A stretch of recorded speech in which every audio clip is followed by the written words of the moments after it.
Welcome back to our YouTube channel Bodhisattva PCS. Friends, आप सभी को पता होगा कि बीपीएससी मेंस में जीएस के फर्स्ट पेपर में थर्ड पार्ट जो है 72 मार्क्स के डीआई का प्रश्न पूछा जाता है। बहुत ही क्रूशियल होता है।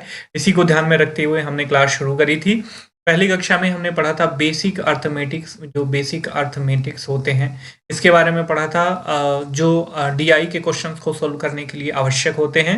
हमने percentage ratio, profit and loss का सिनारियो जाना था। उसके बाद क्वेश्चन नंबर 12 को हमने सोल्व करा था, जो 65वीं बीपीएससी मेंस में पूछा गया है। ठीक है, आज क्वेश्चन नंबर 13 को सोल्व करेंगे। देखते हैं इसमें क्या है। चलिए शुरू करते हैं। शुरू करने से पहले आपसे रिक्वेस्ट है, चैनल में नए हैं तो चैनल पे नए हैं तो चैनल को सब्सक्राइब करके बेल का आइकन दबा दीजिए ताकि कोई भी लेटेस्ट नोटिफिकेशन आप तक आसानी से पहुंच सके। चलिए 13 नंबर क्वेश्चन क्या क्या कह रहा है कि the following chart shows the production of the car in thousands for different companies. ठीक है, जो नीचे दिए गए का जो चार्ट है या डिफरेंट कंपनी के कार प्रोडक्शन को दिखा रहा है हजार में। ठीक है, read the multiple bar diagram and answer the questions given below. ठीक है, ये एक बार डायग्राम दिया हुआ है। इसमें हुंडा, जीएम, मारुति, एचएम और ह्युंडई का प्रोडक्शन दिया हुआ है 2002-3, 2003-4, 2004-5 के लिए। ठीक है, इसी हम ग्राफ को एनालाइज करना है और इस पे बेस्ड जो क्वेश्चंस होते हैं उनको देखना है। तो चलिए देखते हैं। पहला क्वेश्चन दिया है, विच companies have shown the highest and lowest percentage increase and decrease in production over last year, also give the actual percentages.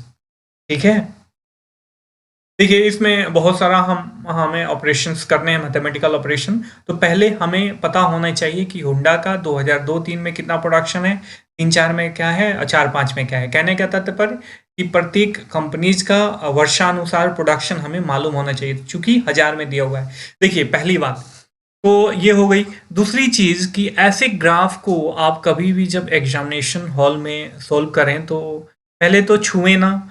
ठीक है, क्योंकि इसमें बहुत ही मिसकंसेप्शन होता है। डेटा एक्चुअली एग्जामिनर्स आपका एनालिसिस देखता है, आपका ऑब्जर्वेशन देखता है। डेटा का फ्लक्चुएशन में पॉइंट या एक का अंतर होता है, 1-2 का, तो उससे कोई मतलब नहीं होता। ठीक है, आपको एक्चुअल प्रोसेस आता है कि नहीं उसको ये जांचना होता है। ठीक है, इसके बावजूद यदि आप अवॉइड करना चाहते हैं तो ऐसे क्वेश्चन को अवॉइड कर सकते हैं। अदरवाइज यदि करना भी चाहते हैं तो इसमें कोई रिस्क ज़्यादा नहीं है। बस आपको स्केल से मापना होता है। स्केल रखिए और पेंसिल रखिए, स्केल या पेन, ताकि आपको सही ऑब्जर्वेशन का पता चल सके। ठीक है, अब देखिए इसमें 2002-3, 2003-4, 2004-5 का दिया हुआ है। वाइट वाला एकदम से है 2002-3 का है, और ये जो हॉरिजेंटल लाइन खींची गई है ये 3-4 का है, और जो पूरा रंगा गया है वह 4-5 के लिए है। तो होंडा में देखते हैं। होंडा में देखिए ये 0 से 5, मतलब 0 से 5 के बीच एक उसका जो है सेगमेंट का 5 का अंतर है। ठीक है, तो 0 से 5 के बीच में है 5 का अंतर है। इसको यदि हम हाफ करें तो ये 2.5 का अंतर हो गया। इसी तरह ये 12.5, 7.5, फिर 10, 2.5 करके ऐसे कर सकते हैं। ठीक है, तो चलिए देखते हैं इसमें। देखिए होंडा का 2002-3 में कितना प्रोडक्शन था, 5 से जस्ट एक ऊपर है, तो ये 6000। ठीक है, ठीक है, होंडा का कितना हो गया, 6000। अब देखिए फिर होंडा का 2003-4 में कितना प्रोडक्शन था, 15 से नीचे है तो ये कितना हो गया, 14000, और ये 20 से ऊपर है तो ये 21000। ठीक है, क्योंकि 6, 14 और 21। ठीक है, फिर यह जीएम का प्रोडक्शन देख लेते हैं। जीएम कंपनी का 2010 में कितना था, देखिए ये हाफ पे है, तो इसलिए हम 12.5 कर सकते हैं। जीएम का कितना क्या कर सकते हैं, जो जीएम कंपनी है जनरल मोटर्स, इसका नॉट 12.5, ये इससे नीचे है 12.5। देखिए हाफ से यदि आप इसको देखोगे, लाइन ले जा रहे हो तो जस्ट इसके नीचे है, तो इसको हम 12 कंसीडर कर सकते हैं। तो जीएम मोटर्स का 2002-3 में कितना हो गया, 12000 प्रोडक्शन, और 15 सॉरी ये 2003-4 में कितना हो गया आपका, ये है ना 15 और 2 17, 17.5, 17.5, 17.5। ठीक है, तो 2003-4 और 2004-5 में कोई अंतर नहीं है, 17.5, 17.5 हजार है। मेन इसमें डेटा जो है आपका ग्राफ ऑब्जर्वेशन आना चाहिए। अब मारुति का देख लेते हैं। 2002-3 में सीधे सीधे दिया हुआ है 5000। ठीक है, 10 से एक नीचे है 9000, और ये है आपका 15000। ठीक है, फिर एचएम का देख लेते हैं। 15 से ऊपर है 16000, ये 10 से नीचे है 9,000, और ये जो है आपका सारा 12,500। देखिए यहाँ पे हमने 12 माना है, थोड़ा सा ऊपर है तो ये इसको 12.5 मान सकते हैं। ठीक है। फिर ह्युंडई का देखिए, ह्युंडई का यहाँ पे दिया हुआ 5 जो 7, ठीक है, इसको 7,500 मान सकते हैं। ह्युंडई का 7 भी नहीं मान सकते हैं एक्चुअली। मान लीजिए हम यहाँ पे 5.5 7.5 मान रहे हैं, तो ये जस्ट ऊपर है थोड़ा सा, तो इसे हम, ये ऊपर है सॉरी, ये यदि हम यहाँ से मान रहे हैं, ये जो है ऊपर है, तो इसे हम 8 मान सकते हैं। ठीक है, आप स्केल से माप लीजिएगा, मेरा जो जनरल ऑब्जर्वेशन है मैं उसके हिसाब से आपको बता रहा हूँ। इसे हम 8 मान सकते हैं। फिर ये 15 से नीचे है तो ये आपका 14 हो गया। ये कितना हो गया आपका, ये 7 7.5 से नीचे है, देख रहे हैं ना ये लाइन जा रही है ना, 7.5 से नीचे है तो इसको 7 मान लीजिए। ठीक है, अब इसी को टेबल फॉर्म में हमने क्या करा है, अरेंज कर दिया है। ठीक है, ये टेबल फॉर्म 2002-3 का है, 2003-4 का है, 2004-5 का है, ये 2005-6 क्वेश्चन का रिक्वायरमेंट था, इसीलिए मैंने पहले लिख दिया, आपको बाद में बताऊंगा। तो चलिए अब क्वेश्चन देखते हैं कि क्या प्रश्न पूछ रहा है। ठीक है, अब प्रश्न देखते हैं। प्रश्न को समझना बहुत ही जरूरी है। आप जो है क्वेश्चन को पहले बढ़िया से पढ़िए, उसके बाद देखिए। कह रहा विच companies have shown the highest and lowest percentage increase and decrease in production over last year given the actual percentage. तो पूरे कंपनी का पिछले साल के बनिस्बत में हम लाभ और इंक्रीमेंट और डिक्रीमेंट दिखाएंगे, कितना अधिक उत्पादन हुआ और कितना कम उत्पादन हुआ वृद्धि में। ठीक है, उसके बाद हम जनरली एक्चुअल में क्या करेंगे, हम उसका ऑब्जर्वेशन करेंगे किस कंपनी में सबसे अधिक प्रोडक्शन हुआ और किस में कम हुआ। चलिए हम देखते हैं। देखिए, जैसे देखिए होंडा कंपनी का 2003-4 में 2002-3 के बनिस्बत में कितना इंक्रीमेंट हुआ, ये देखने के लिए हम क्या करेंगे, हमने क्या बताया था कि दोनों साल का डिफरेंस निकालेंगे। तो 6 और 14 का डिफरेंस, इसमें कौन नंबर क्वेश्चन हम सोल्व कर रहे हैं। 6 और 14 का डिफरेंस बेस ईयर में होता है ना डिफरेंस, तो बेस ईयर नीचे रहेगा गुणे 100। ठीक है, तो ये 8/6 गुणे 100 कितना का, ये 3 दूना 6 और 4 दूना 8, ये 400/3%। अब इसको आप काटिएगा तो 3 एकम 3, 3 तिरका 9, 3 तिरका 9, 1.33 133 दशमलव समथिंग आएगा। ठीक है, अब देखिए फिर इसी तरह आपको 2003-4 और 2004-5 के बनिस्बत निकालना है। ठीक है, तो 2003-4 14 और 21 का डिफरेंस है, माइनस नहीं है। ठीक है, डिफरेंस का मतलब अगर हम माइनस लिखेंगे तो 21 पहले लिखेंगे, 14 बाद में लिखेंगे। फिर 14 बेस ईयर गुणे 100। ठीक है, तो ये कितना हो गया आपका 7/14 गुणे 100, 50%। ठीक है, तो 50% दोनों में इंक्रीमेंट हो रहा है। फिर इसी तरह जनरल मोटर्स का निकालेंगे, मारुति का निकालेंगे, हिंदुस्तान का निकालेंगे, ह्युंडई का निकालेंगे। ठीक है, आप अपने से होमवर्क है करिएगा, और जिसका भी अधिक इंक्रीमेंट हुआ होगा जिस अवधि में, उसको हम ऑब्जर्व करके आंसर उसका लिख देंगे। ठीक है, अब आगे बढ़ते हैं, दूसरा नंबर क्वेश्चन देखते हैं। कह रहा है कि मारुति और होंडा के 2003-4 और 2004-5 वर्ष के उत्पादों के अंतर का अनुपात ज्ञात करें। तो पहले मारुति का 2003-4 और 2004-5 का प्रोडक्शन निकालेंगे। ठीक है, तो मारुति का 2003-4 और 2004-5 का अंतर क्या था, ये मैं मिटा देता हूँ, यहीं पे हम सारे क्वेश्चन सॉल्व कर सकते हैं, हमें कहीं और जाने की आवश्यकता भी नहीं है।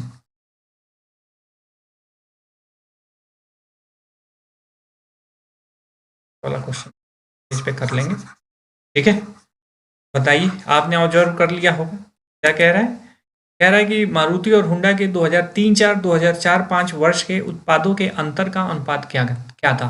क्वेश्चन को यहाँ पे समझना बहुत जरूरी है। ये कह रहा है कि पहले मारुति का 2003-4 और 2004-5 का अंतर निकालेंगे, तब ना होंडा के 2003-4 और 2004-5 के अंतर का अनुपात ज्ञात कर पाएंगे। तो मारुति का 2003-4 और 2004-5 का प्रोडक्शन कितना था। मारुति का 2003-4 आप देख रहे हो, मारुति का, ये मारुति है 2003-4 का, इसका कितना प्रोडक्शन था 9। ठीक है, और 2004-5 का 15। मारुति के 2003-4, ठीक है, कह रहा है कि 2003-4 और 2004-5 का अंतर का अनुपात जो है, क्या कह रहा है, हुंडा के 2003-4 और 2004-5 के अनुपात का अंतर का कितना होगा, ठीक है। तो 2003-4 हुंडा और 4-5 में कितना है, 14 है और 21 है इसका। अब यही दोनों का डिफरेंस है, उसका अनुपात निकाल देंगे। तो 9 और 15 में कितना का अंतर है, 6, और ये 14 और 21 में कितना का अंतर है, 7। 7 का अंतर है ना, नहीं 14, 6, 20 और 7, माफ कीजिएगा, हुंडा का 14 और 21, ठीक है। तो 14 और 21 में ये अंतर जो हो जाएगा आपका, हो जाएगा आपका 7 का, ठीक है। तो ये 6:7 आपका आंसर हो गया। क्योंकि देखिए आपको मेंस में लिखना है तो पूरा प्रोसेस लिखेंगे, ठीक है। मतलब 2003-4 में मारुति का प्रोडक्शन कितना था, 9,000, फिर 2004-5 में 15,000 है, अतः दोनों साल का अंतर 6,000, ठीक है। इसी तरह हुंडा का 2003-4 में प्रोडक्शन कितना था, 14,000, 2004-5 में कितना था, 21,000, ठीक है। और तो दोनों का अंतर कितना हो गया, 7,000। अब देखेंगे, अतः दोनों के अंतर का अनुपात विल बी इक्वल टू 6/7, अर्थात 6:7। अगला कह रहा है कि सतत वर्षों में कारों के कुल उत्पादन का अनुपात क्या है। टोटल प्रोडक्शन जो है कार्स का, वो मतलब सतत वर्षों में उनका अनुपात क्या होगा, ठीक है। देखिए देखिए, तो हमने अभी ऐड किया था, मैंने पहले से ऐड करके रखा हुआ हूँ। आप लिखोगे पूरा, जैसे ग नंबर प्रश्न है कि 2002-2003 में, ठीक है, सभी कंपनियों द्वारा क्योंकि मेंस है, सब्जेक्टिव है, तो थोड़ा सा लाइन आपको लिखना पड़ेगा नंबर गेन करने के लिए, ठीक है। 2002-3 में सभी कंपनियों द्वारा कुल उत्पादन, ठीक है, कुल उत्पादन, तो कितना हो गया ये 47,000, ठीक है। इसी तरह 2003-4, 2004-5 में निकालोगे तो ये कितना हो जाएगा आपका, यहाँ पे दिया हुआ है 47,000, 63.5 हजार, 73,000, ठीक है। तो इसका अनुपात क्या हो जाएगा, अनुपात विल बी इक्वल टू 45:3.5:73। तो देखिए कभी भी फ्रैक्शन में नहीं लिखा जाता, ठीक है, फ्रैक्शन में अनुपात को नहीं लिखा जाता। तो इसको हम डबल कर देंगे, 2 से मल्टीप्लाई कर दोगे ना, तो ये आपका यहाँ से यहाँ पे आप 2 से मल्टीप्लाई कर देना, ठीक है। तो मान लीजिए ये कितना हो जाएगा आपका, ये हो जाएगा आपका 7×2 = 14, 4×2 = 8 ठीक है। ये आपका हो गया आपका 5×2 = 10, और ये हो गया आपका 63। 63 कितना होता है, 63 से 2 से मल्टीप्लाई करोगे तो 3×2 = 6 और 6×2 = 12, तो ये हो जाएगा 127। 27:6 और 7×2 इतना हो जाएगा आपका, ये सही आंसर हो जाएगा। अब देखिए, अब नेक्स्ट क्वेश्चन देखते हैं। नेक्स्ट क्वेश्चन कह रहा है, लास्ट नंबर कि वर्ष 2005-6 में मारुति और हिंदुस्तान मोटर्स की कारों का उत्पादन दोगुना हो गया है, जबकि बाकी कंपनियों का उत्पादन अपरिवर्तित रहा, तो कुल उत्पादन में कितने प्रतिशत की वृद्धि हुई। कह रहे हैं कि 2005-6 में, 2004-5 तक का डाटा दिया हुआ है हमारे पास, मैं आपको दिखाना चाहूंगा। देखिए 2004-5 तक का डाटा दिया हुआ है, लेकिन कह रहा है कि अगर 2005 और 2006 में क्या कह रहा है कि हिंदुस्तान मोटर्स, इसका कलर चेंज कर लेते हैं ताकि आपको समझने में आसानी हो। कह रहा है कि हिंदुस्तान मोटर्स और मारुति का प्रोडक्शन जो है दुगुना हो गया है, बाकी सभी कंपनियों का उत्पादन अपरिवर्तित रहा है, तो कुल उत्पादन में कितने प्रतिशत की वृद्धि हुई है। किसका किसका दुगुना हुआ है, मारुति और हिंदुस्तान का, ठीक है। तो मारुति और हिंदुस्तान का, मारुति यहाँ पे है और हिंदुस्तान यहाँ पे है, तो मारुति के प्रोडक्शन में 2 से मल्टीप्लाई कर दिया गया है और हिंदुस्तान के प्रोडक्शन में 2 से मल्टीप्लाई कर दिया है, तो ये हो जाएगा आपका 30,000 और ये हो जाएगा आपका 25,000, ठीक है। और ये बाकी अपरिवर्तित रहा है यहाँ पे 7, टोटल जोड़ोगे तो ये हो जाएगा 100.5। ठीक है, कितना हो जाएगा ये 100.5। अब कह रहा है जब ये हो जाए तो टोटल वृद्धि बताएं। पिछले वर्ष के बनिस्पत में टोटल कंपनियों के टोटल प्रोडक्शन में कितने की वृद्धि हुई। ठीक है, इसे मिटा देता हूँ, यहीं पे कर लेता हूँ। ठीक है, कितने की वृद्धि हुई। हाँ, ठीक है, हमें यहाँ करना है। ठीक है, तो मान पहले कितना था 73, पहले 73 था और अब कितना हो गया 100.5। ठीक है, 73, 73 से 100.5 हो गया है। इस बेस पे ये बड़ा है 73 पे, तो हमारा आधार कितना हो गया 73। अब गुणे ये कितना हो जाएगा 100। ठीक है, कितना हो जाएगा 100। अब आप इसे क्या करोगे, अब आप इसका अंतर निकालोगे 73 और 100 का अंतर हो जाएगा आपका, हो जाएगा 27.5। अच्छा देखिए, मैं ये डायरेक्ट लिख रहा हूँ ना, यहाँ पे सब आपको हजार में लिखना है। ठीक है, यहाँ पे हजार में लिखना है, ये नहीं कि आप हजार लिखना भूल गए। हजार लिखना भूल जाओगे तो आपका आंसर क्या हो जाएगा, गलत हो जाएगा। यहाँ पर भी हजार लिखेंगे ऊपर। ठीक है, यहाँ पर भी हजार लिखेंगे, तब हजार हजार आपका कट जाएगा। ठीक है, 73 और इसका अ, जो है 73 और 100 का आपका डिफरेंस हो जाएगा 27.5। ये हो जाएगा आपका 73 और गुणा 100। अब आप इसे काटोगे तो आपका अप्रॉक्स आंसर आएगा 37.67%। तो ये था 13 नंबर क्वेश्चन का सॉल्यूशन जो 65वीं बीपीएससी में पूछा गया था। आई होप कि आपको ये 13 नंबर का सॉल्यूशन था। अब बच गया है आपका 14 और 15। हम नेक्स्ट वीडियो में, एक ही वीडियो में कोशिश करेंगे कि आपको अवेलेबल करा दें। ठीक है, आई होप कि आपको वीडियो पसंद आया होगा। वीडियो पसंद आया हो जरूर लाइक करें, चैनल को सब्सक्राइब करें तथा अपने फ्रेंड के साथ भी, अपने अन्य फ्रेंड्स के साथ भी शेयर करें ताकि इसका लाभ और लोगों को भी मिल सके। हम फिर मिलेंगे किसी नए टॉपिक अगले क्लास में किसी नए टॉपिक के साथ। तब तक के लिए साइनिंग ऑफ, टेक केयर, जय हिंद, जय भारत।